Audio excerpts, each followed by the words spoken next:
अस्सलाम वालेकुम स्टूडेंट्स, कैसे हैं आप। उम्मीद करता हूं कि आप खैरियत से होंगे। आज हमने अपना जो लेक्चर 2 है चैप्टर 4 का वो देखना है और टॉपिक हमारे पास है जी प्लाज्मा मेम्ब्रेन। तो प्लाज्मा मेम्ब्रेन को हम आज डिटेल से पढ़ेंगे। तो सबसे पहली बात, जो प्लाज्मा मेम्ब्रेन है ये एनिमल सेल की आउटर मोस्ट बाउंड्री होती है, आउटर मोस्ट लेयर होती है। जैसा कि हम जानते हैं कि प्लांट सेल के अंदर ये जो आउटर मोस्ट बाउंड्री है वो होती है सेल वॉल। तो एनिमल के केस में सेल वॉल प्रेजेंट नहीं होती, इसलिए ये आउटर मोस्ट बाउंड्री ही इसमें कहलाएगी। अब हम इसकी देखेंगे केमिकल कंपोजिशन। तो ये 60 से 80% जो आपकी प्लाज्मा मेम्ब्रेन होती है ये प्रोटीन से मिलकर बनती है। 20 से 40% जो कंसंट्रेशन होती है इसमें लिपिड्स की होती है।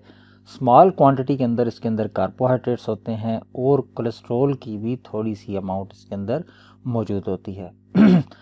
इसके बाद इसका हम अगर स्ट्रक्चर देखें तो स्ट्रक्चर के हवाले से प्लाज्मा मेम्ब्रेन के डिफरेंट टाइम में डिफरेंट मॉडल्स जो थे वो पेश किए गए थे। तो सबसे जो पहला था मॉडल उसको हम यूनिट मेम्ब्रेन मॉडल कहते हैं। तो इस मॉडल के मुताबिक जो हमारी प्लाज्मा मेम्ब्रेन है वो लिपिड की बाइलेयर है और प्रोटीन्स की लेयर के अंदर सैंडविच्ड है। किस तरह से, यहाँ पर डायग्राम आप देखें, इसमें आपको वाज़ह तौर पर नज़र आ रहा है कि लिपिड्स जो है वो दरमियान में मौजूद हैं। ठीक है, लिपिड्स की दो लेयर दरमियान में मौजूद हैं और इन दोनों लेयर को सैंडविच किसने किया हुआ है, प्रोटीन की लेयर्स ने। ये प्रोटीन की एक इस तरफ लेयर मौजूद है जिसको आप इनर लेयर कहेंगे और एक इस तरफ मौजूद है जिसको हम आउटर लेयर कहेंगे। तो ये वो सबसे पहला मॉडल था जो प्लाज्मा मेम्ब्रेन के हवाले से पेश किया गया था और ये डैनियली और डेवसन जो दो साइंटिस्ट थे उन्होंने ये मॉडल पेश किया था। लेकिन ये मॉडल जो था ये वाइडली एक्सेप्टेड नहीं था। With the recent advancement in microscopy तो ये मॉडल जो था ये रिजेक्ट हो गया था। तो बाद में इन्होंने इसकी फर्दर भी एक्सप्लेनेशन दी थी, लेकिन ये मॉडल सही तौर पर जस्टिफाई अपने आप को नहीं कर सका। तो आजकल जो वाइडली एक्सेप्टेड मॉडल है वो सिंगर और निकलसन का मॉडल है और उस मॉडल को हम कहते हैं फ्लूइड मोज़ेक मॉडल। तो फ्लूइड मोज़ेक मॉडल क्या है, ये कहता है कि जो आपकी प्लाज्मा मेम्ब्रेन है वो लिपिड बाइलेयर तो है लेकिन वो प्रोटीन्स के अंदर सैंडविच नहीं है। इस मॉडल के मुताबिक जो आपकी लिपिड बाइलेयर है प्रोटीन्स उसमें मौजूद हैं, लेकिन प्रोटीन्स जो हैं वो उस लिपिड की बाइलेयर के अंदर एम्बेडेड होती हैं। एम्बेडेड से मुराद है धंसा हुआ होना, उसके अंदर फंसा हुआ होना, उसके अंदर मौजूद होना। तो ये सबसे जो मोस्ट एक्सेप्टेड मॉडल है प्लाज्मा मेम्ब्रेन के हवाले से वो यही मॉडल है। और इस मॉडल के मुताबिक मेम्ब्रेन के अंदर पहले तो हमने बात की कि ये लिपिड बाइलेयर है, इसके अंदर प्रोटीन्स जो हैं वो एम्बेडेड हैं। इसके अलावा इस मेम्ब्रेन के अंदर कुछ पोर्स मौजूद होते हैं, कुछ चार्ज्ड पोर्स मौजूद होते हैं जो कुछ मटेरियल्स को इन और आउट करने में भी हेल्प करते हैं। और मूवमेंट ऑफ मटेरियल्स जो होती है या तो वो एक्टिव होती है या तो वो पैसिव होती है। मतलब दो ही मोड है, एक्टिव ट्रांसपोर्ट है या पैसिव ट्रांसपोर्ट है।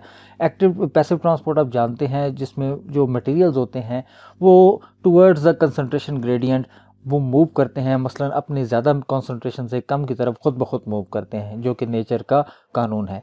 लेकिन some time plasma membrane active transport का भी काम करती है, तो मटेरियल्स को some time against the concentration gradient move करवाया जाता है, लेकिन इस काम के लिए एटीपी भी जो है वो यूटिलाइज होती है। तो सम टाइम कुछ आयंस की ज़रूरत होती है आपके सेल को, कुछ मटेरियल्स की ज़रूरत होती है, तो against the concentration gradient plasma membrane ये काम करने के काबिल है। इसके बाद आपकी प्लाज्मा मेम्ब्रेन के अंदर जो प्रोटीन्स हैं वो दो फॉर्म में होती हैं, या तो वो इंट्रिंसिक प्रोटीन्स होती हैं या फिर वो एक्सट्रिंसिक प्रोटीन होती हैं। इंट्रिंसिक प्रोटीन से मुराद ऐसी प्रोटीन्स जो मेम्ब्रेन के आर पार हों, दोनों तरफ हों, वो उसमें से क्रॉस कर रही हों। और एक्सट्रिंसिक प्रोटीन्स जो हैं वो आपकी जो प्लाज्मा मेम्ब्रेन है उसकी अपर या उसकी लोअर सरफेस पर एक तरफ प्रेजेंट हो। आगे डायग्राम में हम देखते हैं, हमें ये बात ज़रा क्लियर हो जाएगी।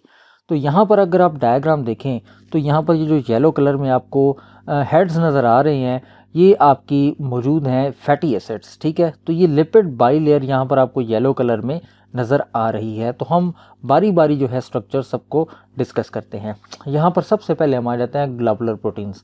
तो कुछ ग्लोबुलर प्रोटीन्स भी आपके प्लाज्मा मेम्ब्रेन के अंदर मौजूद होती हैं। प्रोटीन्स इसके अंदर एक्सट्रिंसिक, जिस तरह मैंने आपको बात जिक्र किया, एक्सट्रिंसिक भी हो सकती हैं, इंट्रिंसिक भी हो सकती हैं।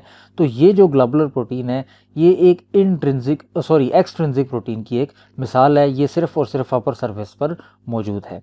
इसी तरह आगे हम चले तो आपकी प्लाज्मा मेम्ब्रेन की सरफेस के ऊपर जो प्रोटीन्स हैं वो कार्बोहाइड्रेट्स के साथ कम्बिनेशन करके ग्लाइकोप्रोटीन्स बनाती हैं और ग्लाइकोप्रोटीन्स की फॉर्म में यहाँ पर प्रेजेंट है।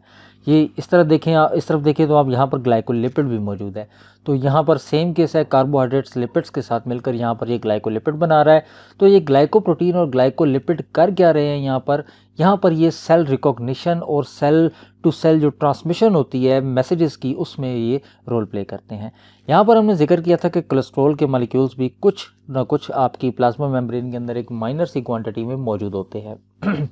कोलेस्ट्रॉल का यहाँ पर मौजूद होने का क्या मकसद है? कोलेस्ट्रॉल जो है ये आपकी प्लाज्मा मेम्ब्रेन को थोड़ी सी रिजिडिटी फराहम करता है कि प्लाज्मा मेम्ब्रेन बिल्कुल ही फ्लेक्सिबल ना हो, इसको थोड़ा सा रिजिड होना ज़रूरी है। तो यहाँ पर आपको ये जो प्रोटीन नज़र आ रही है इसको कहते हैं इंटेग्रल प्रोटीन, या इसका दूसरा नाम है इंट्रिंसिक प्रोटीन। तो यहाँ पर देखें कि ये आपके सेल के आर पार है, ये दोनों तरफ मौजूद है। तो इसको इंटेग्रल भी कहते हैं और इसको इंट्रिंसिक भी कहते हैं। तो यहाँ पर आपको एक प्रोटीन और नज़र आ रही है, इसको कहते हैं पेरिफेरल प्रोटीन। तो पेरिफेरल प्रोटीन ही जिस तरह स्टार्ट में बात की थी कि ये एक्सट्रिंसिक प्रोटीन है, ये इनर साइड पर है, तो इसको पेरिफेरल प्रोटीन भी कह रहे हैं और इसको आप एक्सट्रिंसिक प्रोटीन भी कहते हैं। इसके बाद यहाँ पर आपको कुछ चार्ज्ड पोर्स नज़र आएंगी, उन चार्ज्ड पोर्स को आप कहते हैं चैनल प्रोटीन्स। तो कुछ जो आपके सब्सटेंसेस होते हैं उनको यहाँ से आसानी से गुजारने के लिए स्पेशल गेट्स होते हैं। तो ये चैनल प्रोटीन के ज़रिए वो ट्रांसपोर्ट्स मटेरियल्स के अंदर भी हो सकती है और बाहर भी हो सकती है, जैसी सेल को ज़रूरत होती है। और आखिरी चीज़ यहाँ पर मौजूद है अल्फ़ा हेलिक्स प्रोटीन। ये हेलिक्स की फॉर्म में, डीएनए की फॉर्म में यहाँ पर प्रोटीन्स डीएनए के स्ट्रक्चर की फॉर्म में यहाँ पर मौजूद होती हैं और ये भी सेल के अंदर जो सिग्नलिंग होती है उसके अंदर अपना रोल प्ले करती हैं। इसके बाद हम प्लाज्मा मेम्ब्रेन के फंक्शंस को देखेंगे। तो सबसे पहले जो प्लाज्मा मेम्ब्रेन का फंक्शन है जी वो है मैकेनिकल सपोर्ट। आपके सेल को आप यही समझ लें कि जिस तरह आपके घर के बाहर एक बैरूनी दीवार होती है, वो आपके सारे घर की हिफाजत कर रही होती है, वो आपके सारे घर का बोझ उठा रही होती है, मैकेनिकल सपोर्ट फराहम कर रही होती है। तो प्लाज्मा मेम्ब्रेन भी आपके सेल का सारा बोझ उठा रही होती है, मैकेनिकल सपोर्ट उसको दे रही होती है। ये आप एक इजी एग्जांपल से समझ लें कि जिस तरह आपने गुब्बारे के अंदर पानी भरा हुआ है, तो बिल्कुल जिस तरह गुब्बारा उस पानी को अपने अंदर समाया हुआ है, उसको मैकेनिकल सपोर्ट दिए हुए है, बिल्कुल इसी तरह प्लाज्मा मेम्ब्रेन भी ये काम कर रही है। दूसरी बात है जी ट्रांसपोर्ट ऑफ मटेरियल्स।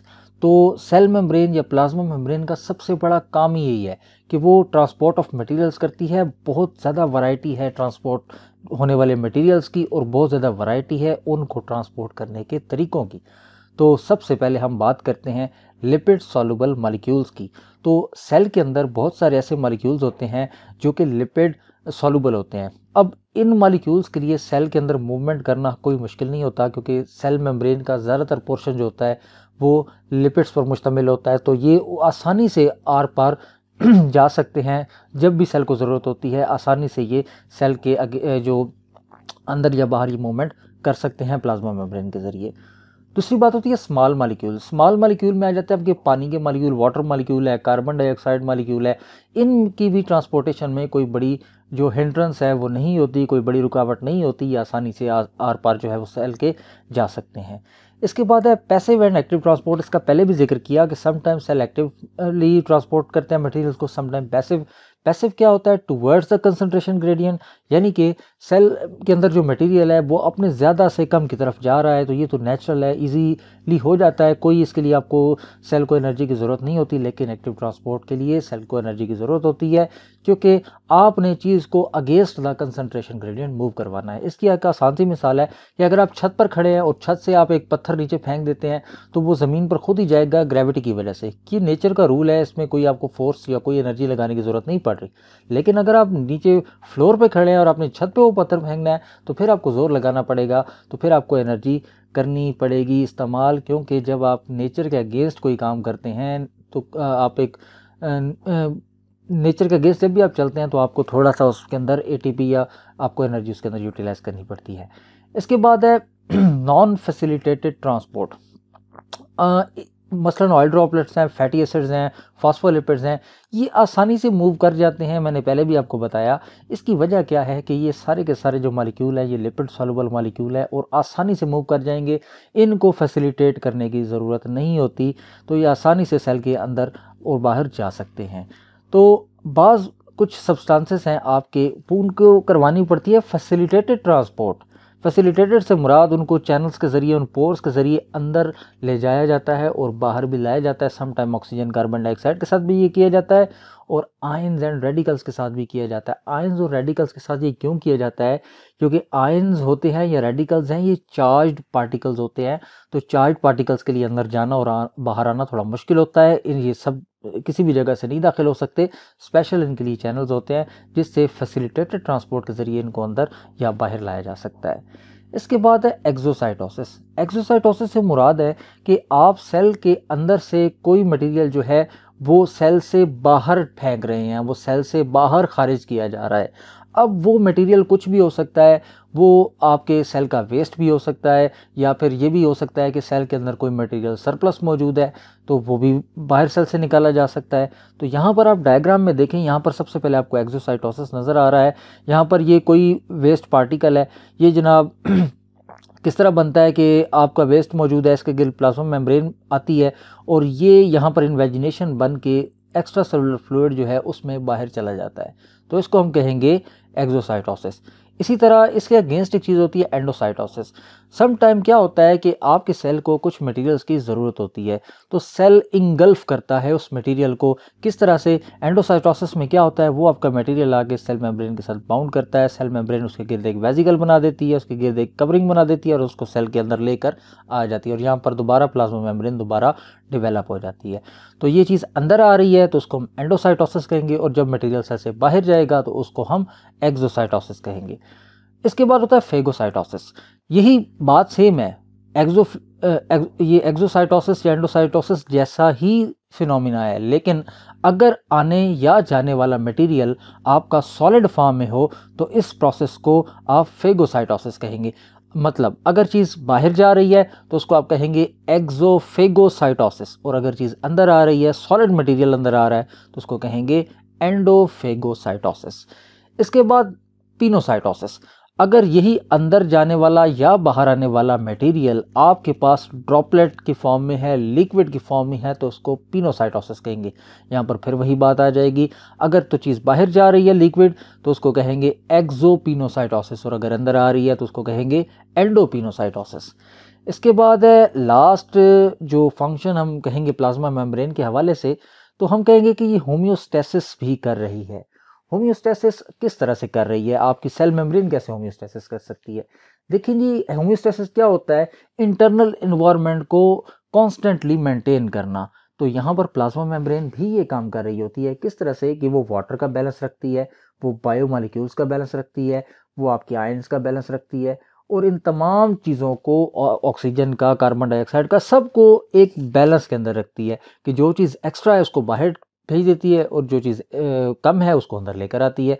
तो ये सारे काम आपकी प्लाज्मा मेम्ब्रेन जो है वो कर रही होती है।